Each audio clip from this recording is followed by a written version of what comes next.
David Banner is a government genetics researcher, doing experiments to improve the human immune system and DNA. Despite being warned by his supervisor, Colonel Thaddeus Ross, not to use humans in his experiments, David continues his research, using his own blood and body as the subject. He soon learns his wife Edith is pregnant, and they soon welcome a baby boy, Bruce, whom David soon realizes has inherited his mutated gene. He starts working on a cure for Bruce, who grew up as a repressed child, barely showing any emotions.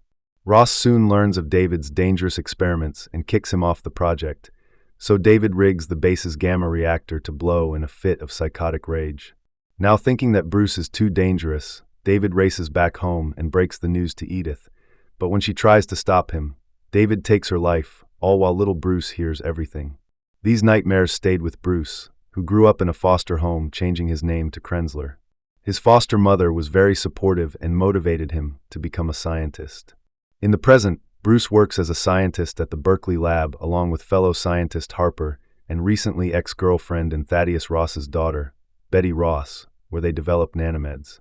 The team has a review coming up, and Betty is determined to get good results from today's experiments.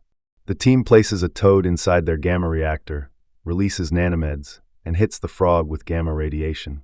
They watch as the toad heals itself, but it soon explodes to their disappointment. Later the two sit and joke about their failed experiment.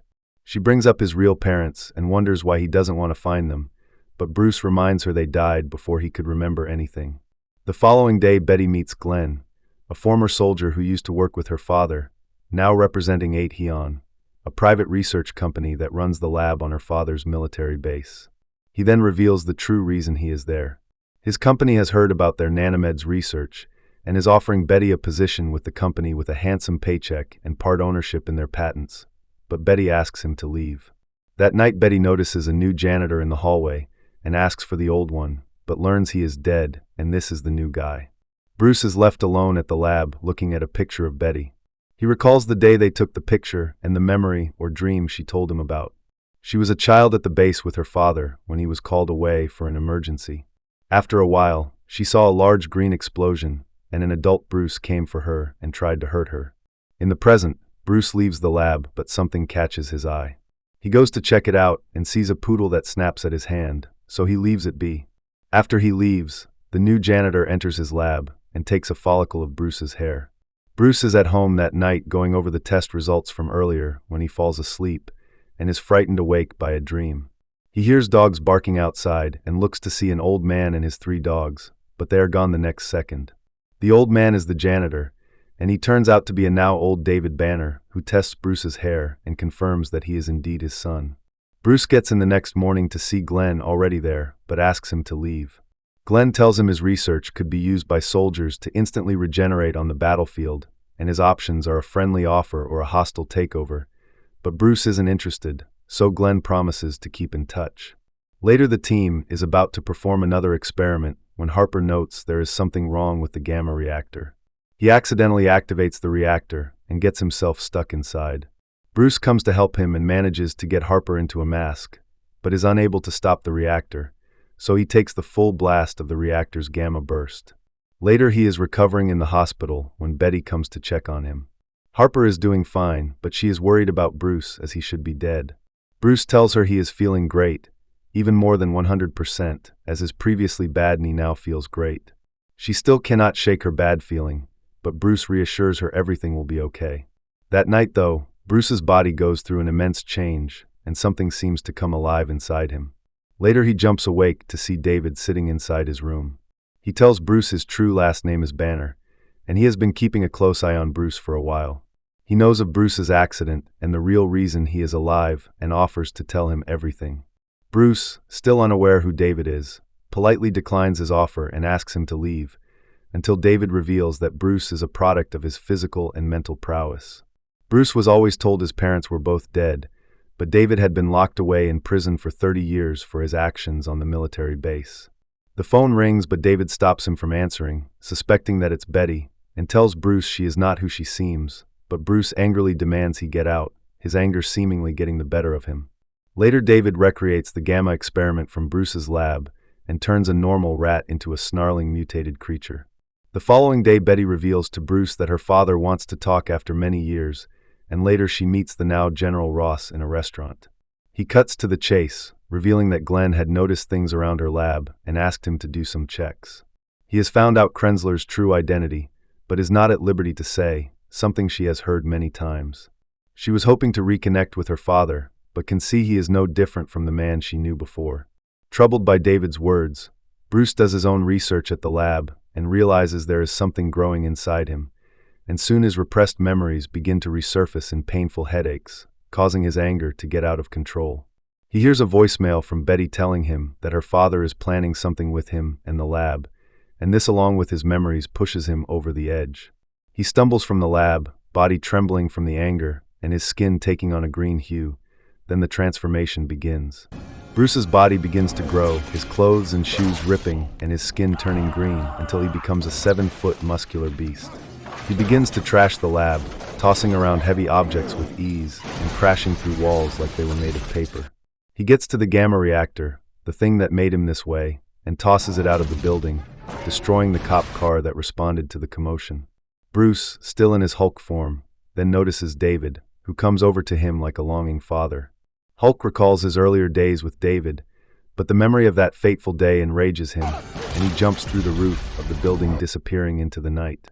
The following day, Betty comes to check on Bruce at his home, to find him asleep in bed with his pants all ripped up. He wakes later with no memory of the incident, recalling he had the most vivid dream where he saw the new janitor who claimed he was Bruce's real father. There is a knock at the door, and it is General Ross along with his men, who shows Bruce's wallet that he left at the lab. He leaves a man to watch Bruce and escorts Betty to her car, telling her that Bruce will be out of communication for the next few days, as he may be mixed up in some bad unfinished business, and warns her to stay away for her own good.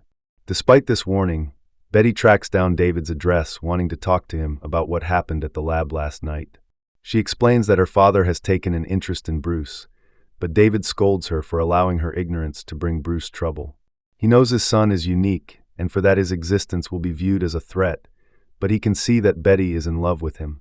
He comes close to her, distracting her with conversation while stealing her scarf, then claims Bruce is too far gone for any help and asks her to leave. Ross demands to know David's location, but Bruce has no idea. Ross doesn't believe him, warning that he will lock Bruce away just as he did David. He cannot understand how Bruce could forget that tragic day, but soon realizes that Bruce's memories are being repressed, calling him screwed up. He denies Bruce access back into his lab, then warns him to stay away from Betty if he values his freedom. That night, David gives Betty's scarf to his now mutated dogs, ordering them to rip her apart.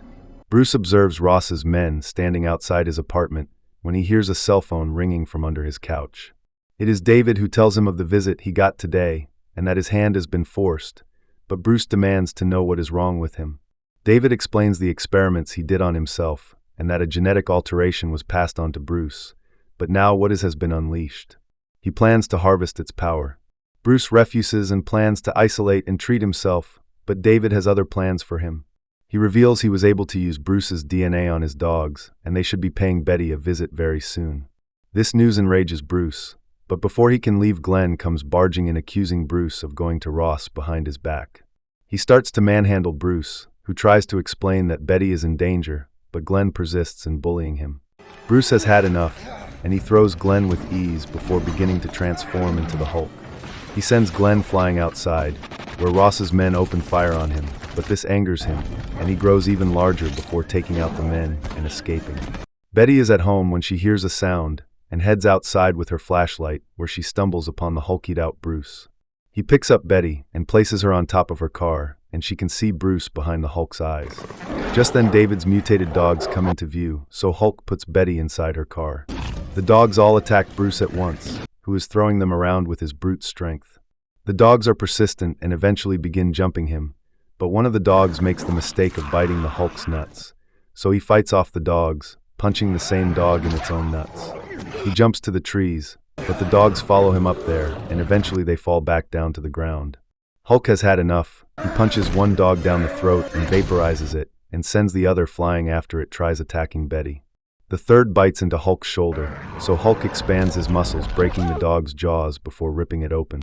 Severely injured, Hulk stumbles over to a pond where he reverts to Bruce. He comes over to Betty, but for a brief moment his anger returns, and he accidentally grabs Betty around her neck, but gathers himself. She helps him inside thinking that the gamma radiation must have caused this, but Bruce thinks it's something deeper that the gamma unleashed. She wonders if he remembers anything while being the Hulk, but he only remembers dreaming about rage, power, and freedom.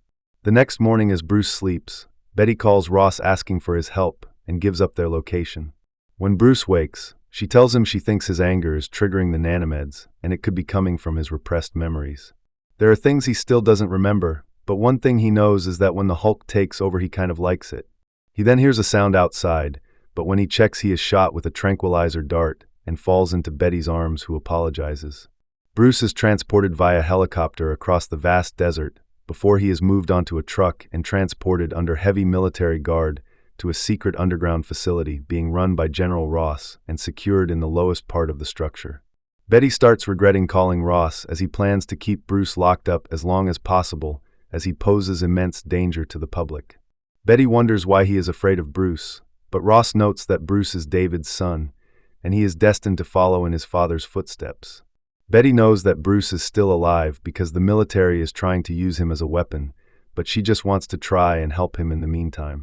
While cops raid David's home, he is at the destroyed lab activating the recovered gamma reactor and blasts himself with radiation. Afterwards, he realizes he can absorb and emulate any material he touches. A guard stumbles upon him demanding to know what he is doing, but he kills the guard by using his power. Bruce and Betty go for a walk around the base, a heavy military presence keeping an eye on him. He comes upon his childhood home and heads inside where a few memories come back to him. He stares at his parents' room door and tries stopping Betty when she goes to open the door, not even sure why he did that. Later, Betty learns from Ross that 8 Heon will be taking control of Bruce as Glenn went behind his back, and now some powerful people want a piece of Bruce. Betty feels bad and wants to help, but Ross advises her to go home, as there is nothing either of them can do. Later, Bruce is inside his cell when a recovering Glenn enters. He plans to have Bruce transform, so he can take a sample which would make him wealthy, and shocks Bruce with a prod. Bruce refuses to turn, restraining his anger, so Glenn decides to take another route. He has Bruce rendered unconscious and suspended in a water tank, then begins to send electrical currents to his brain. Betty returns home only to find David there. He doesn't want to attack her, but instead wants her to talk her father into releasing Bruce. Betty explains it's out of their hands now, but David should feel guilty for what he did to his own son. David reveals that his experiments were to improve upon himself, and it was not intended for Bruce to get involved. He knew from the moment Edith got pregnant that Bruce was never going to be normal, and when he decided to have mercy on Bruce and end his life before it became a burden, Edith tried to stop him, and she ended up falling onto his blade, and all this happened right before baby Bruce. At the lab, Bruce's memories come flooding back to him, and he begins to transform. Glenn's machines are unable to penetrate his skin at this point, and Bruce fully transforms into the Hulk and breaks free. Glenn floods the room with anesthesia, but Hulk kicks his way out of the room. Glenn orders his men to restrain him with their advanced foam as he is determined to get his sample, ignoring Ross's orders to shut it down. He approaches a restrained Hulk with a drill, but Hulk gets angrier and begins to grow and break free. He then tries hitting Hulk with an explosive round, but it ends up backfiring and killing him. Ross orders the entire facility on lockdown and deploys the entire available force to attack Hulk, but the bullets just bounce off his skin. He takes out all the guards before sailing a piece of the building into Ross's control room. Hulk finds the way outside and instantly takes off in full sprint before launching himself into the air. He lands before his former home and recalls the day his father was taken away, when a missile suddenly hits in front of him, sending him flying. He narrowly escapes some cluster munitions by launching himself into the desert, but grenades land next to him and explode. He notices 4 tanks heading his way, so Hulk flips the first tank before sending it flying like a hammer-throw Olympian. The next tank gets its top ripped off, and he shakes the men out like a high school bully, before tanking another shot to the chest. He angrily beats that tank to pieces before bending the other's gun into its hatch. Hulk takes off, and Ross calls the president requesting all available resources to stop Hulk from getting to the nearest city. Meanwhile, Hulk is launching himself thousands of feet at a time through the air, while Ross tracks him from a helicopter. Hulk stops for a second, taking a moment to admire the scenery around him, but the silence is broken as choppers surround him. One opens fire, so Hulk jumps onto the chopper, causing it to crash. Hulk takes off running with the choppers, opening fire with their machine guns. One fires a rocket, but Hulk catches it mid-flight, bites the warhead off, and spits it at a chopper, taking it out. He then hides among some canyons, so Ross levels the entire canyon onto him before leaving to refuel. Hulk survives, and Ross is alerted that he is on the move, heading in Betty's direction, so he calls Betty, telling her about the situation and to prepare for Hulk's arrival. Hulk finally lands on top of the San Francisco bridge, where jets immediately open fire on him. One of the jets almost hits the bridge, but Hulk jumps on top of it, causing it to miss the bridge. The pilot then begins to ascend with Hulk still hanging on. They get to the edge of the atmosphere, but the pilot holds on for too long and floats off into space. Hulk loses consciousness and falls while dreaming that he meets the Hulk itself before crashing into the sea. Ross orders his pilot to bomb the area where he landed, trying to stop him from getting to Betty, but she warns this will only make him angrier and stronger. Meanwhile, Hulk tunnels underneath the city streets before emerging in a fit of rage. He hears a chopper approaching him and is about to attack it, but he sees Betty on board the chopper and pauses. He is soon quickly surrounded by the military and police, who all hold their fire under Ross's orders. Betty soon comes to Hulk, who slowly begins to revert to his Bruce form. He thanks her for finding the real him, and the two embrace. Betty sees the military come close, and knowing they will never be the same again, she breaks down. Betty then asks a reluctant Ross to arrange a meeting between Bruce and David, who is being held at a prison, but he puts his men on high alert, preparing for the worst. David soon arrives, and the two stare each other down before he is led to Bruce, and the two sit between two massive electric coils ready to incinerate them. Bruce starts talking about his mother, recalling how she looked, but breaks down as he cannot recall her name. David then reveals he did not come to see Bruce, he came to see the Hulk, his real son. He reveals that he also has abilities, but his molecules are unstable, and to fix that he needs Bruce's power. In his twisted mind, he wants to become one with the Hulk, and have the power to wipe out the military and people in power who are the real evil in this world. Bruce refuses, barely controlling his anger, and demands that he leave, but David is done talking. He grabs and bites into a nearby electrical wire, absorbing the electricity and transforming into a monster of pure energy. Hulk transforms to battle him, and the two begin battling through the clouds and streaks of lightning before crashing into the ground. David then transforms into a rock monster and tries absorbing Hulk's energy, but Hulk tosses him into the water. David then becomes the water, pulling Hulk underneath and absorbing more energy from him. David then freezes the entire lake to drain the Hulk, but memories of his mother give him strength, and he begins to pour his rage into David, who overloads on gamma energy and turns into an unstable mass of pain. Ross has had enough and drops a nuclear bomb onto them both. David disappears, and we see Bruce laying in the water. 1 year later, Ross calls Betty as he has her under surveillance after numerous Hulk sightings. She thinks if he is alive, she would be the last person he wants to see, but after the call, she stares outside hopefully. In the Amazon rainforest, some rebels barge into a medical camp demanding that the doctor stop helping their enemies. The doctor turns out to be Bruce, who menacingly warns the men not to make him angry. Thanks for watching. If you had a good time, go ahead and hit that like button, drop a comment, and of course, subscribe for more recaps just like this. And hey, don't click away just yet. YouTube thinks you'll love one of these 2 videos popping up right here, so check them out next.